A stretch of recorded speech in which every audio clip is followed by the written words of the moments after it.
ሁሉም ሰው የራሱ የሆነ ቁስል አለ። ምናልባት መጠኑ ይለያይ እንጂ ሁሉም ሰው ህመም አለው። ይከፋኛል፣ አዝናለሁ፣ ይደብረኛል፣ እናደዳለሁ። ሁሉም ነገር ያስጠላኛል።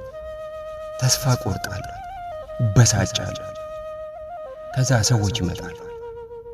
የገንዘብ ድሃ የሆነው ቆይ አንተ ምን አጣው ብለህ ነው የምታዝነው? ሀብት አለ ይለኛል። የሰው ልጅ የሚያዝነው በብር ጉድለት ብቻ ነው? ጤና ያጣው ይመጣና ምን ልሁን ብለን የምታዝነው? ባለሙሉ ጤና ነህ ይለኛል። በስጋ ደዌ ያለመያዝና አለማበር ጤነኛ ያስብላል እንዴ? ቤተሰብ የሌለ ይመጣል። እኛ ቤተሰቦቻችንን አጥተን ምን አለ እየኖርን አይደል? እንዴት ታዝናለህ?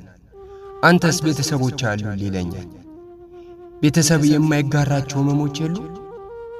ራሱ ቤተሰብስ ችግር አይሆንም? ሁሉም እሱ ያጣውን ጠቅሶ እኔ ስላለኝ ደስተኛ መሆን እንዳለብኝ ይነግረኛል። የሆነ ሰው የተቸገረ የሚመስለን ያጣው ነገር እኛ ካጣነው ነገር ጋር ከተመሳሰለ ነው። ጉዳቱ የሚገባን አንድ አይነት ነገር ስናስተናግድ ነው። የጉዳቱን መጠን በእኛ ሚዛን መዝነን እንፈርዳለን። ከኛ ጉዳት ጋር ከተስተካከለ እናዝንለታለን፣ ካነሰ እናቀልበታለን። እኛ ያጣነው ነገር ሌሎች ስላላቸው ሙሉ ለመሆን በቂ እንደሆነ እናስባለን። የሌለን ነገር ሙሉ የሚያደርገን የሚመስለን እስኪኖረን ነው።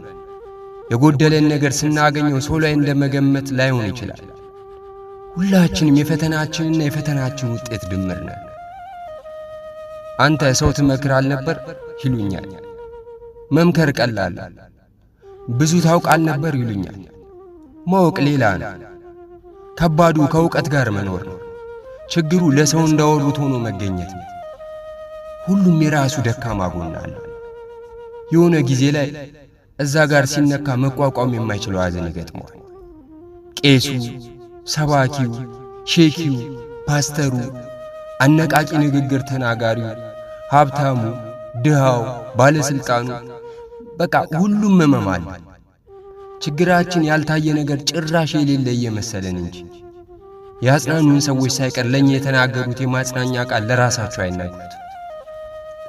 ቃሎቻችን ለራሳችን በቂ ስላልሆኑ ከሌላ ሰው እንዲወጡ እንፈልጋለን።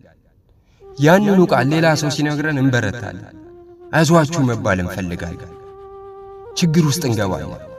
ከዛ ሌላኛው ሰው ይመጣና ምን ይላል? ሁሉም ያልፋል። በእርግጥ ሸክማችንን ለማቅለል ነው። ይገባኛል፣ ደግ አስበው ነው። ግን የተናገሩት ቃል ለራሳቸው አያምኑት። ማለፍማ ዓለምን እኮ ኃላፊ ነው። ችግሩ አስተላለፉ ነው።